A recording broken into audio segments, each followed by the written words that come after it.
રાજુલા જાફરાબાદમાં ખનીજ માફિયા બન્યા બેફામ। રાજુલા તેમજ જાફરાબાદ તાલુકામાં બ્લેક સ્ટોન ભરેલા ઓવરલોડ ડમ્પરો બન્યા બેફામ। રાજુલા જાફરાબાદ વચ્ચેના હાઈવે પર ઓવરલોડ ડમ્પરો બેફામ। બ્લેક સ્ટોન ભરેલા ઓવરલોડ ડમ્પરો રોડ ઉપર બેફામ દોડતા હોવાથી લોકોના જીવનનું જોખમ। ઓવરલોડ ડમ્પરના લીધે વાહન ચાલકોને ખૂબ જ મુશ્કેલીનો સામનો કરવો પડી રહ્યો છે। ઓવરલોડ ડમ્પરો ચલાવવા પાછળ કોઈ મોટા રાજકારણીના આશીર્વાદ હોય એવું લાગી રહ્યું છે। આ ઓવરલોડ ડમ્પરો ખાણ ખનીજ કે આરટીઓના રહેમનજર હેઠળ હોય તેમ લાગી રહ્યું છે। આ ઓવરલોડ ડમ્પરના લીધે કોઈ જાનહાનિ થાય તો તેનો જવાબદાર કોણ? બ્લેક સ્ટોન ભરેલા ઓવરલોડ ડમ્પરો પર કાયદેસરની કાર્યવાહી કરવામાં આવે તેવી માંગ ઉઠી છે। આ ખનીજ માફિયા પાસે રોયલ્ટી હશે કે નહીં? શું ખનીજ અધિકારીઓને આ રોડ ઉપર ચાલતા ઓવરલોડ ડમ્પરો દેખાતા નહીં હોય? ખનીજ માફિયા સામે કડક કાર્યવાહી કરવા ખનીજ વિભાગ ઢીલાશ કેમ કરી રહી છે?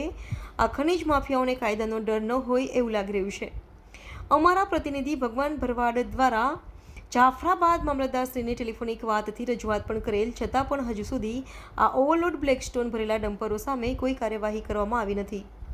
અમારા આ અહેવાલ બાદ આ ખનીજ માફિયા સામે કાર્યવાહી હાથ ધરવામાં આવશે ખરા? બ્યુરો ચીફ ભગવાન ભરવાડ, દીવ મિરર ન્યૂઝ, જાફરાબાદ। નમસ્કાર મિત્રો, હું ફિરોઝ ઈરાની આજે તમને એક નવી વાત કરવા આવ્યો છું।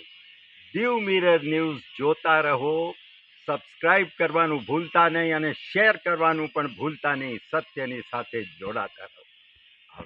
નમસ્તે મિત્રો, હું છું ચાંદની પરમાર। આપની મનપસંદ ચેનલ એટલે કે દીવ મિરર ન્યૂઝ ચેનલને લાઈક કરો, શેર કરો અને ફોલો કરો। અને હા, તેમાં દરરોજ તાજા સમાચાર જોવાનું ભૂલશો નહીં। દીવ મિરર ન્યૂઝ દરરોજ લાઈવ અપડેટ ગુજરાત રાજ્ય, દેશ, દુનિયાના તમામ બ્રેકિંગ સમાચારો નિહાળો દીવ મિરર ન્યૂઝ ચેનલ પર।